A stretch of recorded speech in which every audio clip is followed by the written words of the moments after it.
Hey dudes, I'm Hilah and welcome to Hilah Cooking. So I've gotten quite a few messages from people saying, hey, what in the kale do I do with kale? So today I'm going to show you a quick little garlic and sesame kale saute, and it's a great way to make quick use of this very healthy green. Yay!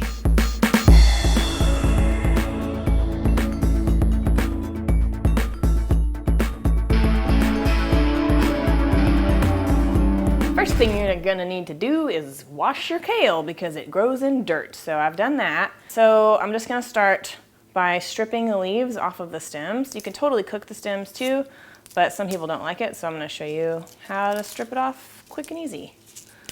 Just get that kale naked. And if you've never had kale, it's kind of similar to collard greens. It's a little bit milder in texture and flavor, not quite as bitter as collard greens can be sometimes, and a little bit more tender. So it's not as tender as spinach. It's really good though. It's got a lot of vitamins. It's got a lot of iron.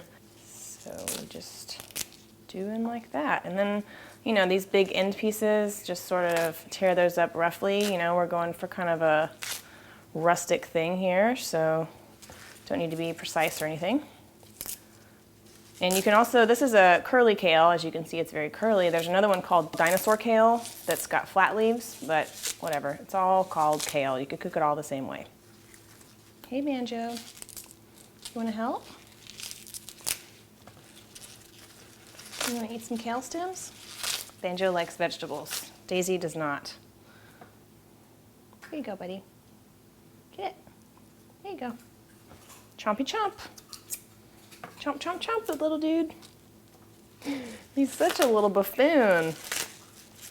Okay, so I've got my big pile of beautiful fluffy kale here, and we're gonna just saute it real quick. So follow me as I turn to the left.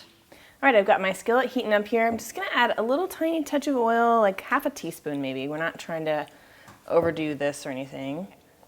Once the oil's warm, I'm gonna add a little bit of minced garlic. And just let that sizzle for like 30 seconds, just until I can start to like really smell it. So that'll depend on your nose. Now it's smelling good. And I've got some sesame seeds here. You can leave these out if you like, but I do think that sesame goes nice with kale. And I think this dish would go really well with the pork tenderloin earlier this week. So helping you out here, buds. And then we can add our kale, and it's still wet. I haven't like tried to dry it really thoroughly or anything. And you start tossing it around, and it'll wilt down. It's not going to wilt down as much as spinach does, but put some in, add a little bit of salt, just keep stirring it around, and you can add some more as this first little batch wilts. And the salt again will help it, you know, help draw some of the moisture out, help it wilt down. And it'll start to turn really bright green, and just rotate it so that, you know, all the kale comes in contact with the spinach. So you're moving the cooked stuff to the top and letting the uncooked stuff fall to the bottom. You could also do this in a wok. It'd be really easy. Have a lot of room to toss it around. And then you could say, who's ready for some wok and kale? Right? Get people really excited about it. Okay, now that it's almost done, I'm gonna add just a few drops of some toasted sesame oil, and again, this is optional. If you wanted to just go with the garlic and olive oil and salt, that's totally reasonable and fine. Get it all tossed around, and you can see this like shrunk up by about half volume, but it's a lot heartier than spinach. So, you know, this would serve 2 people easily. Okay, and just once it's all evenly wilted, it looks pretty good to me. Turn the heat off, and we're ready to serve. Wham blam, thank you, land, for this kale. All right, just put it into my serving dish. It's really pretty. So you don't like overcook it or stew it, it just stays this really beautiful green color. Woohoo! And I think the sesame seeds add a lot. I think you could do black sesame seeds and white sesame seeds for a little bit of a yin-yang effect.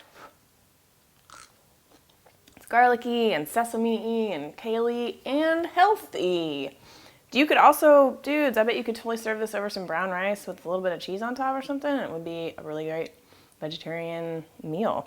Yum. Oh, I could probably eat this whole bowl myself. Okay, I won't. Thank you for watching. If you have any questions, please leave them below and I'll get to them as soon as I can. Or if you'd like to share your favorite way to prepare kale, go ahead and leave that in a comment too. I hope you have a great weekend and I'll see y'all next week. Bye.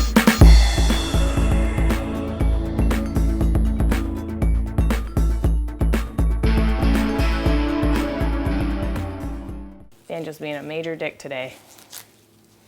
He's being a curious little dick, aren't you, Banj?